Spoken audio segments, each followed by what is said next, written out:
पंचक्रोशीतील जमलेले विविध गावचे आजी माजी सरपंच, तसंच आमचा अधिकारी वर्ग, शासनाचा पण आणि साखर कारखान्याचा पण, आमचा कामगार वर्ग, सगळे माझे पत्रकार बांधव आणि उपस्थित माझ्या तरुण मित्रांनो, दरवर्षीच्या प्रथेप्रमाणे आपण यंदा श्री सोमेश्वर सहकारी साखर कारखान्याचा गळीत हंगाम 31 तारखेला 4 वाजता 64वा सुरू करण्याचा निर्णय घेतला. मला पुरुषोत्तम दादांनी सांगितलं होतं की दादा तुम्ही नंतर दत्तामामा यांनी या. मी दत्तामामा खरं तर सकाळी 6:30 वाजल्यापासून एकत्र होतो, पण माळेगावला त्यांनी पुरुषोत्तम दादांना मला विनंती केली की बाबा मला पुढच्या कार्यक्रमाला घेऊन नेऊ नका, माझे पण इतर काही कार्यक्रम आहेत. कारण छत्रपती आणि माळेगावला ते कृषी मंत्री या नात्याने आणि आपले प्रमुख पाहुणे या नात्याने उपस्थित होते. मित्रांनो, खरं तर आपल्याला सगळ्यांना माहिती आहे आज लोहपुरुष सरदार वल्लभभाई पटेलांची जयंती आहे आणि त्या जयंतीच्या निमित्तानं त्यांना मी अभिवादन करतो, परंतु त्या निमित्तानं संपूर्ण देशामध्ये राष्ट्रीय एकात्मता दिन हा साजरा करण्यात आलेला आहे. बघा एसपी पण मला भेटले की तेही म्हणले की दादा त्याच कामाच्या करता मी इकडे आलेलो होतो. मी या राष्ट्रीय एकात्मता दिनाच्या सर्वांना शुभेच्छा देतो. आज इथं मला तुम्हाला संवाद साधण्याची संधी मिळते.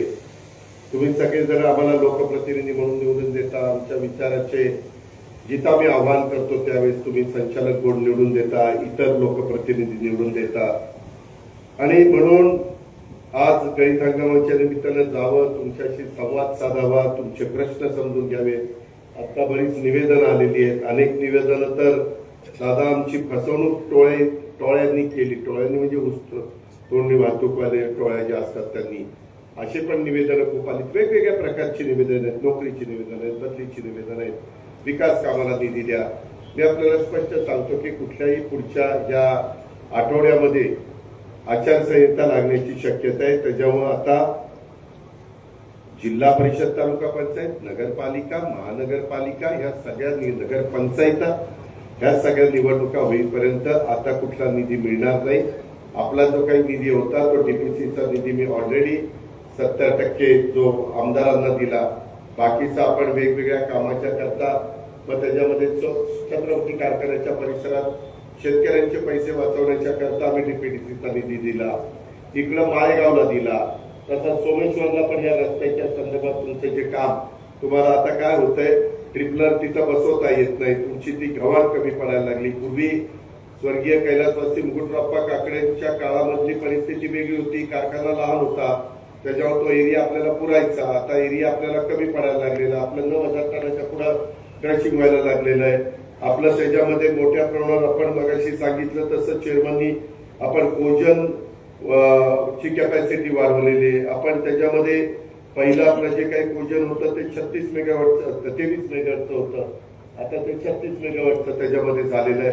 आपली डिस्टिलरी पण 30 KLPDची होती, ती आता 60 KLPD आपण नवीन वाढवलेली, म्हणजे दोन्ही मिळून साधारण 90 पर्यंत आपण गेलेलं. हे सगळं वाढत आहे. त्याच्यावर नवीन आता पूर्वीसारखं पहिल्या गाड्या यायच्या, ऊस खाली व्हायचा, कार्यक्षेत्र मर्यादित होतं, ते जमून जायचं. परंतु आता ट्रिपलर बसवण्याच्या करता माळेगावला सगळ्यात चांगला सध्या महाराष्ट्रामध्ये ट्रिपलर जर कुठं बसवलेला असेल तर तो माळेगाव सहकारी साखर कारखान्याला बसवलाय. आत्ताच मी पुन्हा त्याचं एकंदरीत ट्रायल घेतलेले आहेत आणि ते आपल्याला करायचं म्हटलं तर आपल्याला गव्हाण वाढवायला पाहिजे. गव्हाण वाढवायची म्हटलं तर आपल्याला ती भिंत काही पुरत नाहीये.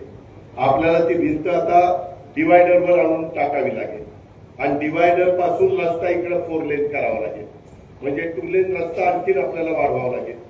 आता काळानुरूप आपल्याला पण निर्णय घ्यावे लागतील. तुम्ही बघा, पूर्वी पाटस बारामती रोडनं येताना मला आठवतंय सुरुवातीच्या काळात 67ला पवारसाहेब आमदार झाले तेव्हा त्या रोडनी जाताना नुसतं बारामतीपासून पाटस पर्यंत जायला 1.5 तास लागायचा, इतका बेकार रस्ता होता.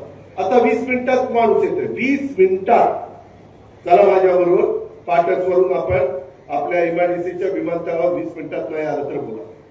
वेळची बचत होती, रस्ते मोठे होत आहेत, सगळ्या काही सुधारणा होत आहेत. आता हे सुधारणा होत असते तर इथले पण रस्ते सुद्धा करायला पाहिजे. आपल्याला मुरुमला जाण्याचा वाडेवाडीचा जाणारा ब्रिज पण आपल्याला बारका पडायला लागलेला, तोही आपल्याला रुंद करावा लागेल. पलीकडे आपण पलटणला जाण्याच्या करता पूल मोठा केलेला. अशा अनेक प्रश्न आहेत बाबांनो. त्याच्यात लगेच कुणीतरी एकीकडे बोलतोय, एकीकडे काय. आता तिथं वेगवेगळी दुकान आहे, ती दुकानं आपल्याला मागे हलवावी लागतील. आम्ही काय मुद्दा म्हणतो काय, कारण उद्याच्याला आपल्याला रस्ता जर थोडासा इकडच्या बाजूला ढकलावा लागतो तर आपल्याला त्या गोष्टी कराव्या लागतील. याच्यात पण कुणाचा तरी प्रपंच अडचणीत यावा, कुणाचा तरी कामधंदा अडचणीत यावा, कुणाचा तरी रोजीरोटीचा प्रश्न निर्माण व्हावा. ही भावना चेअरमनची पण नाही, व्हाईस चेअरमनची पण नाही, संचालक बोर्डाची पण. पण तुम्ही पण काही प्रतिसाद द्या. मी यांना प्रतिसाद द्यायला सांगतो. मी तुम्हाला वाऱ्यावर सोडत नाही. आज तिथं करंजे पुलावर जर गेला तर भाडं किती मिळतं? 30 रुपये पर स्क्वेअर फीट मिळते, 25 रुपये स्क्वेअर फीट मिळते, 35 रुपये जर चांगली इमारत असेल तर. इथे 1 रुपये भाडं नाही. असं कसं? हे शेवटी सहकार आहे. हे काय पुरुषोत्तम दादाच्याही मालकीचं नाही, कामाच्याही मालकीचं नाही, अजित पवारच्याही मालकीचं नाही. सभासद म्हणून तुम्ही मालक आहात आणि पुढच्या पिढीच्या करताही आपल्याला ह्याच्यात भर घालायचं काम करायचं. ती त्या वेळेस स्वर्गीय मुकुटरावांनी घातली, ती स्वर्गीय बाबाराव काकड्यांनी घातली, ती त्याच्यानंतरच्या काळात वसंत काका असतील, जे आजपर्यंत चेअरमन होऊन गेले त्यांनी प्रत्येकाने घातली. कुणाचे कमी असेल, कुणाची जास्त असेल, पण त्यांनी केलं. शेतकऱ्यांचा पाठिंबा होता म्हणूनच त्या बोर्डाने काम केलं ना. त्याच्यामुळे मला इथं या रस्ता इकडे करण्याच्या करता मी किती कोटी रुपये मंजूर केलं तुम्हाला? 10 कोटी. हे काही तुमचे पैसे नाहीये, हे वास्तविक तुम्हाला तुमचे पैसे घालावे लागले असते. मी छत्रपतीचे पण असे काही कोटी रुपये वाचवले, माळेगावचे वाचवले, तुमचेही वाचवले. माझं काम आहे. ज्यावेळेस तुम्ही माझ्या हाकेला ओ देता किंवा प्रतिसाद देता त्यावेळेस मी पण माझं जे काही सर्वस्वपणाला उपमुख्यमंत्री पदाची जी काही माझ्याकडं अधिकार आहे त्या अधिकाराचा वापर करून इथल्याही भागाचा सर्वांगीण विकास केला पाहिजे. म्हणूनच आपण हॉस्पिटल आणतोय, वेगवेगळ्या सुविधा देतोय, करोडो रुपये इथं खर्च करतोय शैक्षणिक संकुलाच्या करता. मला हे सगळे म्हणतात की दादा CSR द्या, त्याच्याकरता मी काही उद्योगपतींशी बोलतोय. आता इथं पोपट बसलेला आहे, त्या मोरगावच्या शाळेला पण रयत शिक्षण संस्थेच्या तिथं CSRला चेतन नारासाहेब नरवणे मगाशी मला भेटले, त्यांच्या मूर्तीच्या शाळेला पैसे आणले, ते आता कामं सुरू करायची. बाबा सगळं करता येतं, परंतु पैशाचं सोय नाही करतायत. आणि त्याच्यामुळे फार एकीकडे चर्चा करायची, कोर्टात पण जायचं आणि कोर्टातनं पण लढायचं. उद्या तुम्ही कोर्टात तुमचे पैसे लावून लढणार, आम्हाला आमचे सोमेश्वर कारखान्याच्या पैशाने लढावं लागेल. म्हणजे आलंच का शेवटी वाद घालून तुम्ही पण काय मिळवणार आहे, मी पण काय मिळवणार आहे, कारखाना पण काय मिळवणार आहे. या गोष्टीचा पण विचार हा आपण सगळ्यांनी या निमित्तानं केला पाहिजे. मित्रांनो, आपल्याला सगळ्यांना मला सांगायचं आहे, आपल्या सर्वांचं श्रद्धास्थान श्री सोमेश्वराच्या चरणी मी वंदन करतो. मधी पण गेलो होतो. वास्तविक त्यावेळेस तिथे इतकी चांगली कामं संग्रामनी पुढाकार घेतला, ते कुंडाचं काम केलं, तानाजीराव पण त्या दिवशी होते, सोटे परिवार होता, जी कामं इकडे केली त्याला भेगा पडलेल्या आहेत. मला इतकं वाईट वाटतं की मी पैसा कसा आणतो ते मला माहिती, आणि आलेला पैसा जर विनियोग नीट होत नसेल तर त्याच्यामध्ये बरीच मी त्या दिवशी झापाझापी केली. आता काय झालं, परत जाताना त्या रोडनी मलाही नाही आवडत. मी आल्यानंतर मी सतत कुणाला तरी बोलायचं, चिडायचं. तुम्हाला वाटायचं ह्याला चिडल्याशिवाय बोलल्याशिवाय दुसरं येतच नाही का काही, परंतु ते मला दुसरं सगळं येतं. मला पण तुम्हाला चांगलं बोलावं, गप्पा माराव्यात, चर्चा करावीची वाटतं. पण जी आमची अपेक्षा आहे ती अपेक्षाची पूर्तता होत नाही ना. आणि त्याच्यामुळं हे आपल्या श्री सोमेश्वराच्या चरणी वंदन करत असताना श्री सोमेश्वराचा आशीर्वाद देखील आपल्या पाठीशी तर आहेच.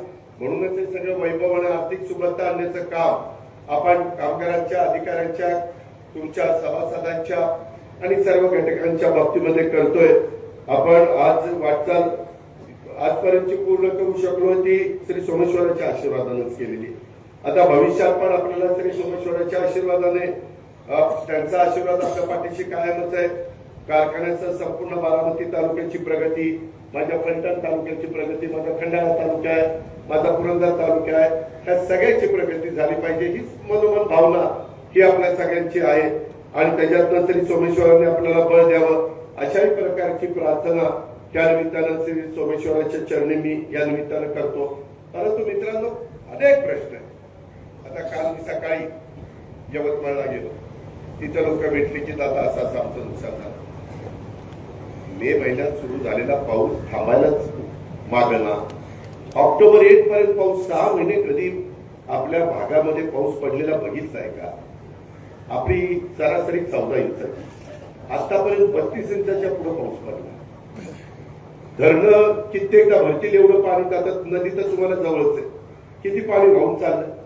वर साईट नाही, नाहीतर मी वर अडवलं असतं, पण साईटच नाही शिल्लक. होत्या त्या सगळ्या संपल्या. गुजनवणी, निरादेवगर, भाटगर, वीर, तिकडं भरसगाव, पालचेत, खडकवासला, टेमगर, तिकडं मुळशी, तिकडं टाटाची धरणं, तिकडं चास कमान, तिकडं पवना, सगळ्या साईट संपल्या. तिकडे कुठलीची 5 धरणं, घोड धरण, बाबास्कीर धरण, जेवढं काही अडवता येईल पाणी तेवढं अडवलेलं. ज्यांच्या जमीन जुमला गेला, आता पुरंदरला तिथं आमच्या दिगंबरांनी, जालिंदर भाऊ, इतर कार्यकर्ते बसले. तिथं काही 1000 एकरामध्ये विमानतळ होतं. आम्हालाही वाटतं की माझ्या शेतकऱ्याच्या जमीन जाऊ नये, पण आहे ते विमानतळ त्या मिलिटरीचं आहे. मिलिटरीवाले म्हणतात आज 10 वाजेपर्यंत विमानतळ बंद किमान. अहो, इंटरनॅशनल स्तरावरची विमानतळ, आंतरराष्ट्रीय दर्जाची वाहतूक व्हायला 24 तास विमानतळ चालू लागतात. आणि आता नवी पद्धत आम्ही परवा पंतप्रधानांच्या हस्ते उद्घाटन केलं. नव्या मुंबईला डबल धावपट्टी आहे. एका धावपट्टीवर विमान नुसती उतरणार, सारखी उतरणार, आणि एका धावपट्टीवर take off take off take off. आता मुंबईमध्ये 1000 विमानं उतरतात आणि टेक ऑफ होतात. फार अडचण येते. बऱ्याचदा काही लोकांची विमानं अर्धा तास वर घाटे मारतात का? तर लँडिंगला तिथं जागा नसते. किती फ्युएल जळतं. शेवटी राष्ट्रीय संपत्ती आहे बाबा. त्याच्यामुळे आपल्याला पण तिथं डबल धावपट्टी करावी लागते.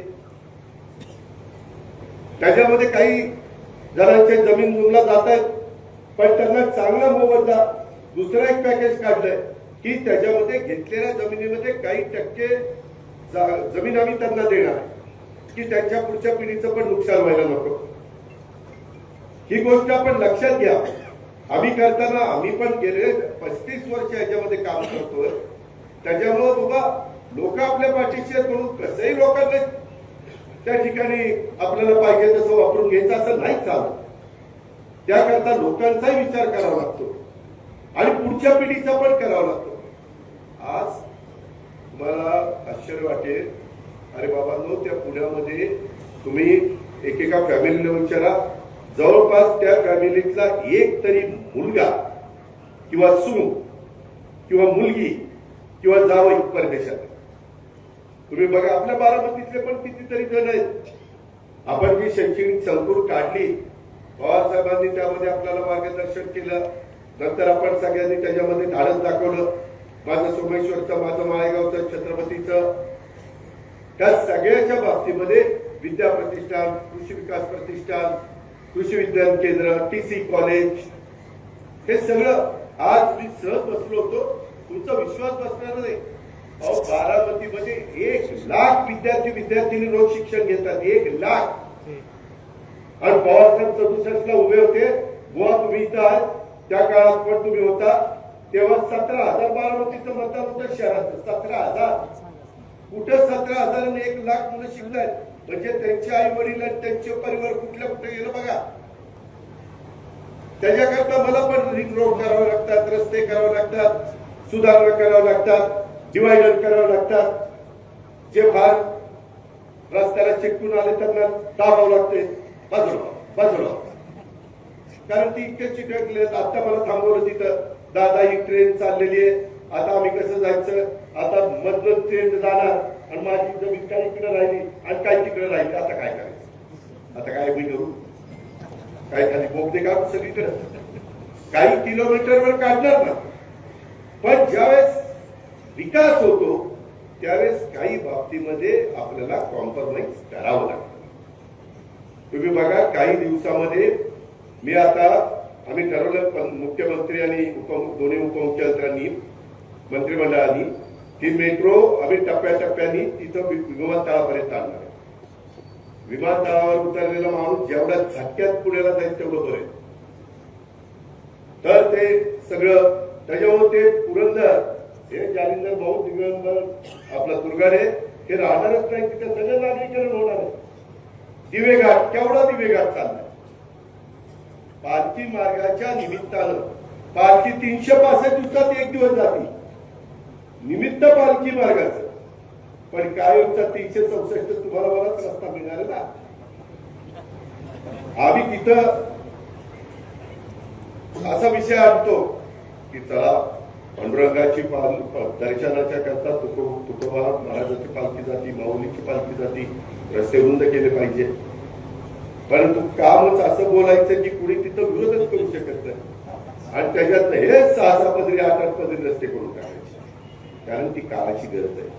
आता अष्टविनायकाच्याही निमित्तानं माझं मोरगाव असेल, माझं सिद्धटेक असेल, माझं जे त्या ठिकाणचं ठेऊर असेल, लेण्याद्री असेल, त्या सगळ्या भागात तिकडं पाली असेल, तिकडं महड असेल, रांजणगाव असेल, त्या सगळ्याच्या बाबतीमध्ये आपण सिद्धटेक तिथं पैसे आणतो. का तर त्या निमित्तानं पुण्याला 24 तासात दर्शन घ्यायचं. बाबा हे दर्शन मला असं वाटलं होतं माझ्या लहानपणी. पुढं समाज जेवढा शिकला सवरलेला येईल तसं तसं देवदर्शनाचं प्रमाण कमी होईल. उलट झालं खरंच. उलट शिकली सवरलेली लोक तर जास्त देवदर्शन आणि त्याच्यात आम्ही पण जातो. कुणीतरी आम्हाला सांगतंय इकडे जाऊन दर्शन घ्या. जागृत देवस्थान आहे. तिकडे गेलं की आत्ताच एकाने सांगितलं अहो अमक्या गावाला आमका माणूस गेला की तिथे पदावरच राहत नाही. असंही काही सांग काय सांगायचं. मागे म्हणायचे पिंपरी चिंचवडला गेला एखादा प्रमुख माणूस की ती त्या पदावर राहतच नाही. आज म्हटलं 25 वर्ष मी पिंपरी चिंचवड सांभाळलं मी काय त्या पदावर राहिलो कशात काय रे. पण कुणाच्या सुपीक डोक्यातनं अशी काय कल्पना काढतात की काही विचारता सोय. तुम्हाला माहिती ही अशी पद्धत आहे. आणि म्हणून आपण माझ्या भाविकांची सोय व्हावी, ज्यांची श्रद्धास्थान आहे तिथली सोय व्हावी. जेजुरीचं आपण काम त्या ठिकाणी घेतलंय. खूप ठिकाणची आपलं कोल्हापूरचं, ज्योतिबाचं, आपलं तू आई तुळजाभवानीचं. आई तुळजाभवानीच्या इथली तर आम्हाला मूर्ती बाजूला करावी लागते. आम्ही तिथं भावनिक मुद्दा कुठलाही न होऊन देता कसं त्या सगळ्यांना विश्वासात घेऊन करता येईल हा प्रयत्न चाललेला. मला मोरगावला पण फार चांगलं करायचंय पोपटा. पण काय कुणी ना कुणी काही ना काही अडवलं होतं. नाही तर मी इतकं चांगलं करील बसेस आलेल्या उभ्या राहतील. कुठं नाही सांगत मी बोलतो तसं करतो 100 कोटी रुपये खर्च करेल पण असं मोरगावचं करून लागतील. पण मोरगावकरांनी साथ दिली तर तुझं काही जात नाही त्याच्यावर काय जाते जसं ते त्याला कळते. तर मित्रांनो असं सगळं आहे आणि त्याच्यामुळे प्रसंग वेगवेगळे येत आहेत. आता आम्ही 32,000 कोटीचं पॅकेज दिलं. आता भाताचं नुकसान झालं. भंडारा, गोंदिया, चंद्रपूर, गडचिरोली पुन्हा आम्हाला आता पंचनामे करावे लागत आहेत. तो 32,000चा आकडा आता 40,000 कोटीवर झालेला आहे. खूप मोठ्या प्रमाणावर आम्ही वेगवेगळ्या सवलती देतोय, योजना देतोय, इन्सेंटिव्ह देतोय. त्याच्यामध्ये या सगळ्या देताना 1,00,000 कोटीपेक्षा जास्त रक्कम लागते. काल आम्हाला शेवटी आम्ही जाहीरनाम्यात दिलेलं होतं त्या बजेटमध्ये आम्हाला करता येईना. शेवटी सगळ्या नेते मंडळींना राजू शेट्टी असतील, वामनराव चटप असतील, अजित नवले असतील, ते आमचे अनेक सहकारी जे नेते मला वाटतं महादेव जानकर असतील, खूप जण आम्ही बसलो होतो. त्या सगळ्यांनी चर्चा करून आता 30 जूनला तो निर्णय घ्यायचा ठरलेला आहे. त्याच्या संदर्भामध्ये तो किती एकराचा कार्य ते आम्ही एप्रिलमध्ये तुम्हाला सांगू. पण तुम्ही पण 0% व्याजाने पैसे दिल्यावर वेळच्या वेळेला पैसे फेडायची सवय लावा ना. सारखंच फुकटात आणि सारखंच माफ कसं व्हायचं. असं नाही चालत. एकदा साहेबांनी माफी दिली, एकदा देवेंद्रजींनी दिली, एकदा आम्ही उद्धवजींच्या सरकारमध्ये असताना दिली. आता पुन्हा महाआयटीत आम्ही सांगितलं आम्हाला परत निवडून द्यायचं होतं. आम्ही माफ करू करा. लोक काय म्हणतात तुम्ही सांगितलं मग करा. त्याच्यामुळे जो शब्द ते करताना आज काही 1000 कोटी रुपये लागणार आहेत ना त्याला. त्या बँकेवर पण परिणाम झाला, लोक भरायलाच तयार नाही जिल्हा मध्यवर्ती सहकारी बँकेचे पैसे. आणि त्याच्यात ज्या शेतकऱ्यांचा ऊस सोमेश्वरला जातोय ती पण जरा इकडे तिकडे ऊस घालायला लागला. त्याला वाटतं इकडे ऊस घालायची ती आपलं कापतील, त्यापेक्षा दुसरीकडे घाल. मला दिगंबर दुर्गाडे तुम्हाला सांगायचं, हे आमच्या चेअरमनचा दोष नाही, माळेगावच्या पण चेअरमनचा दोष नाही, छत्रपतीच्या पण नाही. आपल्याला यंदा जे जे कारखान्याला ऊस घालतील त्यांना ऐच्छिक ठेवा, त्याचं कर्ज वसूल करायचं नाही ते ऐच्छिक ठेवा. तर माझे शेतकरी ज्यांच्या त्यांच्या कारखान्यात ऊस घालतील. आम्ही तुम्हाला विनंती करतो, आम्ही आता डायरेक्टर नाही पण विनंती तर करू शकतो, तर तेवढी आमची विनंती ऐका. मागे एकदा आपण केलं होतं, मला साल आठवत नाही, 2020 काही एकदा दिलेलं आहे. थोडस मला याच्यात तेवढं द्या, मी तुमचा पुन्हा जूनच्या आत कसं जेवढं काही करता येईल तेवढं करीन. पण या पद्धतीने मग तर आता इथं का ऊस घाला, ते सोसायटी वाचवण्याच्या करता तसं काही करू नका. या पद्धतीने मी तुम्हाला जिथं जिथं आम्ही जिल्हा बँक, जिल्हा परिषद, राज्य सरकार, डीपीडीसी इथली ज्यांनी कुणी मदत करायला पाहिजे ती मदत या ठिकाणी करेल. पण सारखीच मदत नाही, काही तुम्ही पण हातपाय हलवले पाहिजे, हे पण आपण सगळ्यांनी लक्षात ठेवा. या प्रकारे आपण पुढे जाऊ. आता मगाशी काही बाबतीमध्ये लोकांची अपेक्षा फार आहे. आज मी तिन्हीकडे गणित हंगाम सुरू करताना जाताना ही काय ऍडव्हान्स जाहीर करतो, मी काही ऍडव्हान्स जाहीर करणार नाही. कारण अजून आम्ही अमित शहा साहेबांना मध्ये भेटलो. अमित शहा साहेबांचं म्हणणं चालू रिकव्हरी बघून तुम्ही हे पार्टी द्या, आणि काहींचं म्हणणं गेल्या वर्षीची रिकव्हरी बघून हे पार्टी द्या. त्याच्यात तफावत आहे. तो निर्णय मला ताबडतोब त्या ठिकाणी घ्यावा लागेल. राजू शेट्टीचं त्याच्याबद्दल वेगळं मत आहे, काल मी त्यांच्याशी त्याबद्दल बोललो. ज्या जनताची बरोबर आहे, मी 3285, परंतु त्याच्यामध्ये तुम्हाला मी आपल्याला स्पष्ट सांगतो, कारण आता इतके दिवस मी लोकांना वेगवेगळ्या कारखान्यात निवडून आणायचो, चेअरमन करायचो, व्हाईस चेअरमन करायचो, सदस्य करायचो.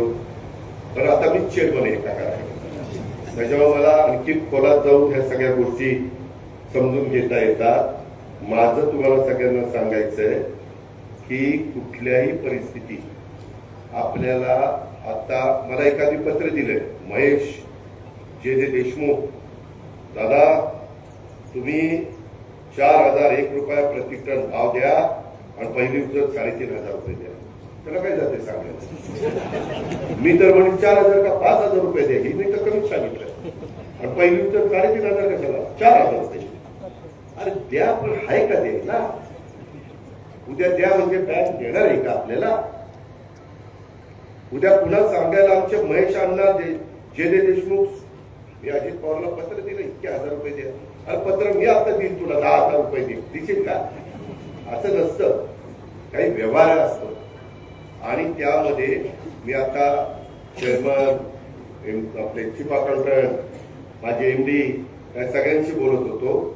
आता पर टन माझ्या सोमेश्वर कारखान्याला 880 रुपये तोडणी वाहतुकीचा खर्च आहे. किती? 880. व्याजाचा खर्च 190 आहे. 5-10 रुपये इकडे तिकडे होतील.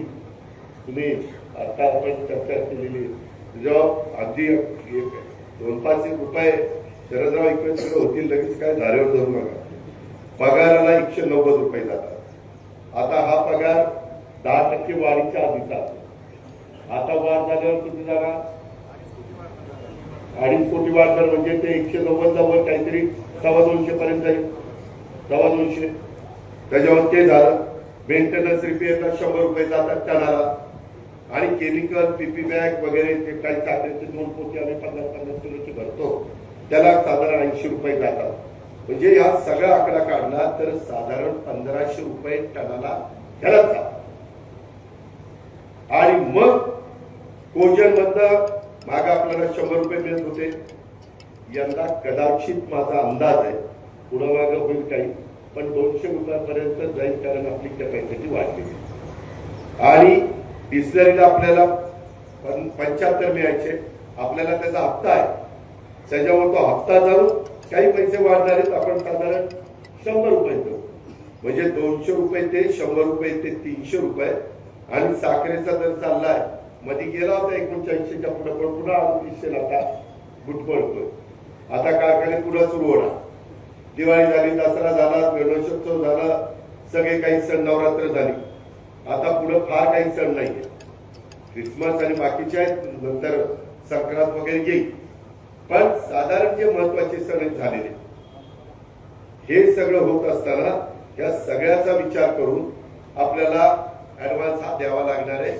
जेवढे जास्त पैसे उद्या पुरुषोत्तम दादा देतील, तेवढा व्याजाचा बोजा आपल्या कारखान्याच्या सभासदांच्यावर वाढणार.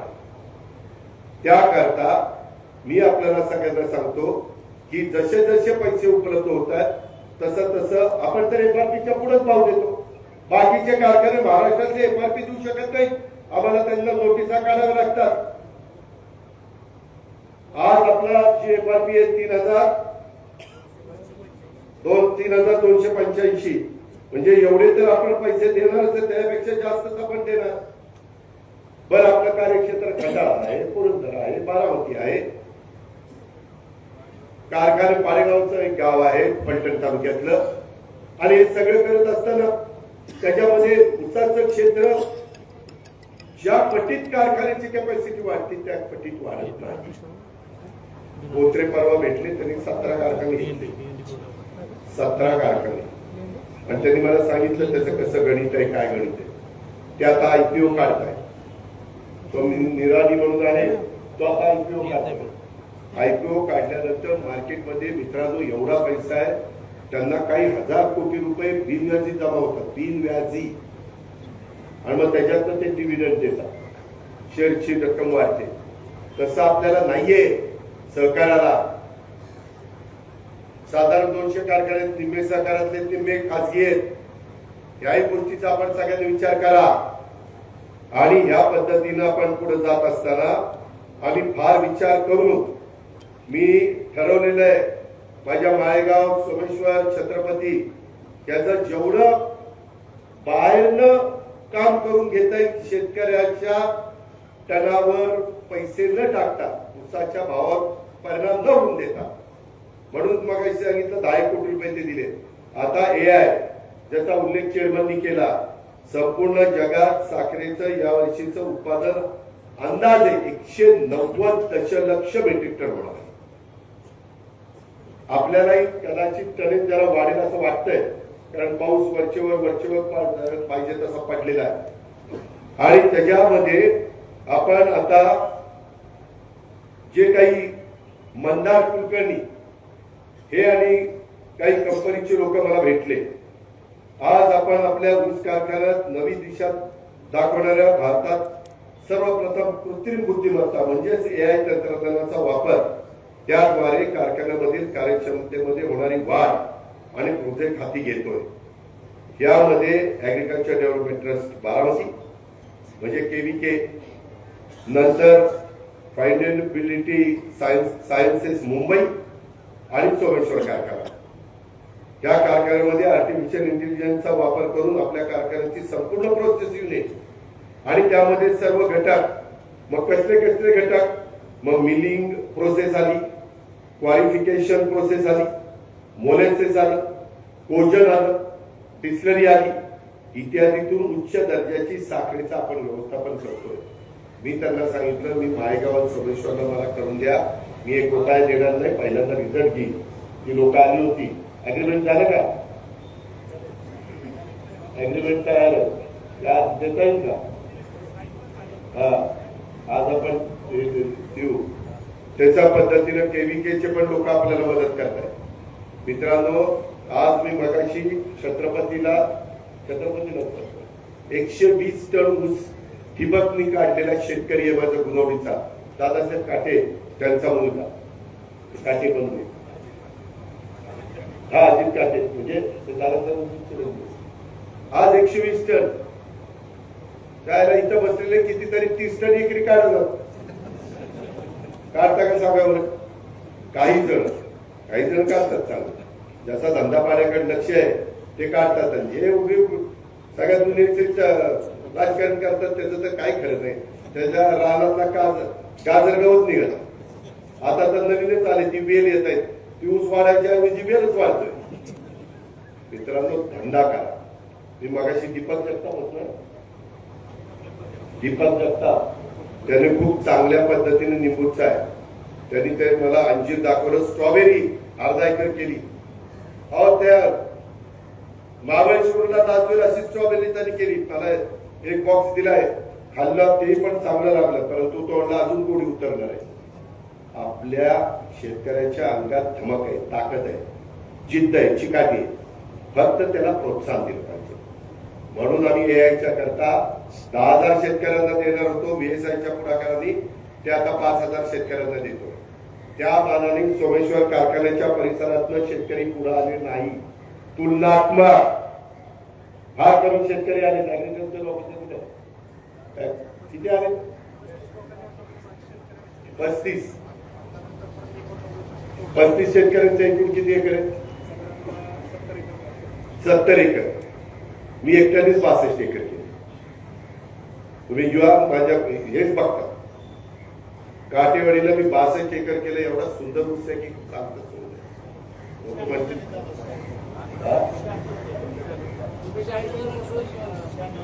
आणि आता त्यामध्ये आम्ही साखर कारखाना 6,750 किती झालं?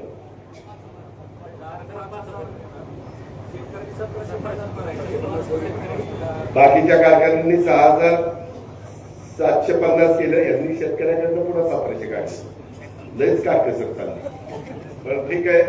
आणि आम्ही VSI कडनं 18,250 देतो. 18,250 VSI देते आणि 5,000 इथल्या बाबतीत सांगतो सोमेश्वर कारखाना देतो, आणि 1700 तुम्ही घालायचे. आणि मला वाटतं असं 25,000चं पॅकेज, असं 25,000चं पॅकेज हेक्टरी. हा तर करा ना बाबा. PDCC बँकेने याच्या करता 3 कोटीची तरतूद केली. तेव्हा चिठ्ठी आहे. अरे करा, धाडस दाखवा. आणि हे केलंय. बारामतीमध्ये काही हजार शेतकऱ्यांनी केलंय, आणि मग ते सिद्ध झाल्यावर आपण दुसऱ्यांना करायला लावतो. त्या याचा वापर आपल्या ऊस कारखान्याची सध्याच्या परिस्थितीमध्ये उत्पादन खर्च वाढतोय, तो आपल्याला कमी करायचा आहे. ऊस पुरवठ्यामध्ये अनिश्चितता आहे, ते आपल्याला जागेवर आणायची. ऊर्जेचा मनुष्यबळाचा जास्त वापर होतोय, तो मर्यादित करायचा आहे. उत्पादकता गुणवत्तेत सुधारणा करायची. ही तंत्रज्ञान वापरणे ही काळाची गरज आहे. इथं नामदार कुलकर्णी आले, त्यांची जी कंपनी आहे त्यांनी जगामध्ये अशा पद्धतीनं करून दाखवलेलं आहे. माझ्या माहितीप्रमाणे त्यांची कंपनी बॉस्टनला, बरोबर ना, बॉस्टनला आहे. त्याचे प्रमुख आहेत आनंद भाऊकर, आपलाच महाराष्ट्रीयन माणूस आहे. आणि त्यांनी जागतिक AI कंपनी असून साखर उद्योगातील कार्यक्षमता त्यांनी वाढवलेली आहे. आणि म्हणून हे सोल्युशन काढलेलं आहे. याच्यातून वेगाने बदलणाऱ्या औद्योगिक युगात स्पर्धेत टिकून राहण्याच्या करता हे तंत्रज्ञान स्वीकारणं गरजेचं आहे. AIच्या मदतीनं निर्णय प्रक्रिया वेगवान, अचूक आणि डेटा आधारित होणार आहे. त्याच्यामध्ये आम्ही बॉयलर, मिलिंग, क्रिस्टलायझेशन आणि विभागात सेंटर डेटा वापरून रिअल टाइम मॉनिटरिंग केलं जाईल. AI प्रणालीचे दोष लवकर ओळखते, बंद वेळ कमी करते, ऊर्जा कार्यक्षमता वाढवते, प्रणाली स्कीम त्याच्यामध्ये वाढते, वीज आणि पाण्याचा वापर ऑप्टिमायझेशन करते. त्यामुळे ऊर्जेचा खर्च 10 ते 15% कमी होतो. हे बरंच काही आहे. आज तुमची काटकसर अशी चालली की अजित पवारच्या आता येणारा 5,000 लाईक पण लावलं नाही. त्याच्यावर मला वर्त घ्यावं लागतं. हे दोष आहे संचालक बोर्डाचा.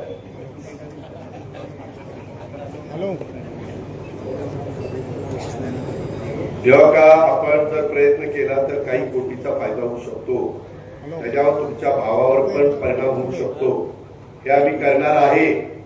कारखान्याचा 1 रुपया न खर्च करता, बरोबर ना बघा, हे आमचे मंदारजींचे आमचे त्याच्यामध्ये संबंध असल्यामुळं त्या संदर्भामध्ये आमच्या आनंद बाहुकरांनी पण मी खरेदी विक्री संघ बारामती, दूध संघ बारामती, बारामती सहकारी बँक, बारामती मार्केटिंग हे 4 एक पैसा खर्च न करता करतोय आणि सोमेश्वर कारखाना, माळेगाव कारखाना हे 2 त्या ठिकाणी करतोय. आपली टेक्निकल माणसं तयार करावी लागतील. काही दिवस हे आपल्याला माणसं देणार आहेत, त्यांच्या पुरता पगाराचं मात्र आपल्याला बघावं लागेल. ते मी बसून त्याचा मार्ग काढतो, पण बाकीचा कुठला खर्च नाही. आपल्याला जसं परवा माळेगावला आम्ही प्रशिक्षण केंद्र शिबिर घेतलेलं होतं, तसं एवढी तुम्ही आणि सगळ्या काही डायरेक्टरांनी, अधिकारी, कर्मचाऱ्यांनी बसून, आता वेळ नाही आपल्याला, परंतु पुढं आपल्याला यांची शिबिरं घ्यावी लागतील. आज काय पाहायचं, उगीच सही करून चाकाच्या पेटत बसायचं नाही. मी त्याच्यावर ऍक्शन घेईन. मी आता चेअरमनला सांगतो, अजिबात चेअरमननी लावलेला, दादानी लावलेला पहिल्यापासून कारखान्यात आहे. मी युनियनचा नेता आहे, युनियनचा नेता आहे जरूर आहे, पण ड्युटीवर असताना काम करायचं. या पद्धतीनं सगळ्यांनी वागायचं. त्याच्यामध्ये आम्ही 10% वाढ पण तुम्हाला देणार आहे, ही दिलेली आहे.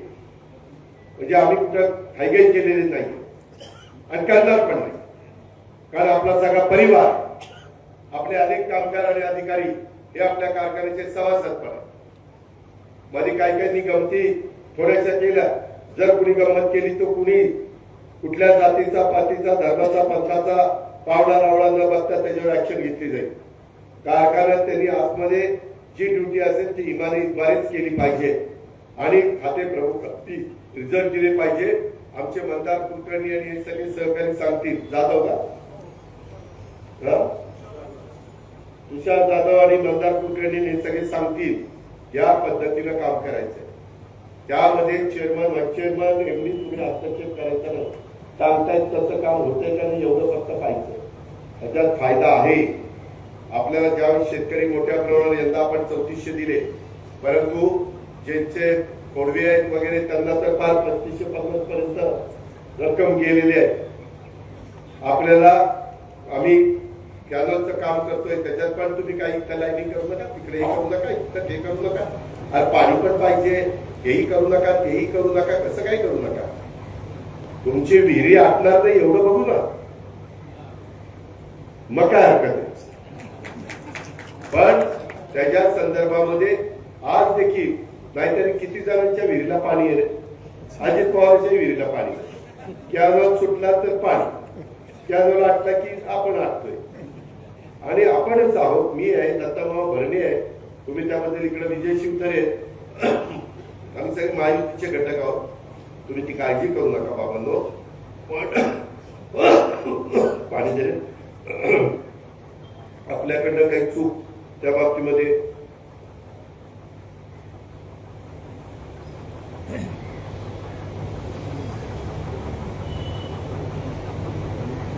होऊन देऊ नका. स्थानिक स्वराज्य संस्थांच्या निवडणुका येऊ घातलेल्या आहेत. आठवड्यातच आचारसंहिता लागेल, इलेक्शन डिक्लेअर होतील. त्याच्यामध्ये देखील मी तुमच्या समोर येणारच आहे, तेव्हा ते काय सांगायचं ते सांगेन. परंतु आज जो काही आपला कायापालट झालाय, जो काही आपला विकास झालेला आहे, तो आपण सगळेजण एकोप्याने राहिलो म्हणून झालाय. आपण कधी कुठल्याही जातीचा, धर्माचा, पंथाचा त्या ठिकाणी आपण दुस्वास केला नाही किंवा अडचणी निर्माण केल्या नाही किंवा एकमेकांचा अनादर केला नाही. शिवशाहू फुले आंबेडकरांचा जो विचार आहे तोच विचार घेऊन आपण पुढे चाललोय. साधू संतांच्याच विचाराने आपण पुढे चाललोय आणि त्याच्यातनं आपण सुधारणा करतोय, निधी आणतोय, वेगवेगळ्या पद्धतीनं विकास साधण्याचा प्रयत्न करतोय. आज आपल्या उत्पादन प्रक्रियेमध्ये बॉयलर, मिलिंग, त्या क्रिस्टलायझेशन, त्या सगळ्यामध्ये आपल्याला सुधारणा करायच्या. ही पण गोष्ट माझ्या सर्व अधिकाऱ्यांनी, कर्मचाऱ्यांनी लक्षामध्ये घेतली पाहिजे. आणि जगामध्ये हे वेगवेगळ्या भागात सिद्ध झालंय. आपण आता आपल्या भारतामध्ये मतदानची पहिल्यांदाच आपण करतोय का काही म्हणजे तामिळनाडूमध्ये, कर्नाटकामध्ये, महाराष्ट्रामध्ये, गुजरातमध्ये, युपीमध्ये कारखानदारी आहे, तर तिकडं अजून तिकडे झालेलं आहे. तर पहिल्यांदाच आपण करतोय. नवीन प्रणालीचा वापर त्याच्यात कुठेही तुमचं नुकसान होणार नाही, झाला तर फायदाच होणार आहे. हे मी नंतर तुम्हाला आकडेवारीनं सिद्ध करून देणार आहे. पण कसं असतं, न व्हायच्या आधी जास्त बोललं तर मग उगीच आम्हाला बरंच काही ऐकावं लागतं. तसं त्या ठिकाणी होता कामा नये. अशा प्रकारे आपलं काम त्या बाबतीमध्ये चाललेलं आहे. आज कारखान्याच्या 270 सभासदांनी AI तंत्रज्ञानाचा वापर करण्यासाठी इच्छा व्यक्त केली, पण आतापर्यंत 93 सभासदांनी प्रत्यक्ष सहभाग नोंदवलेला आहे. त्याच्यामध्ये जनाई सिरसाईच्याही संदर्भात बंद पाईपलाईनचं ते ह्याचं नाशिकचं ऑफिस आहे, तिथं आपला प्रस्ताव गेलाय. आणि माझं नीरा ही उपसा सिंचन योजनेचं मी सांगितलंय. त्याच्याबद्दल मला कुणाला म्हणले की दादा मी मार्चच्या अधिवेशनाच्या आत तुमच्या पुढे ते आणतो, मी म्हणजे बजेटमध्ये ती तरतूद त्या बाबतीमध्ये करतो. थोडासा तिकडं टेक्निकल बाबींमुळे उशीर झालाय, परंतु ते बाकीच्या सगळ्या गोष्टी झालेल्या आहेत.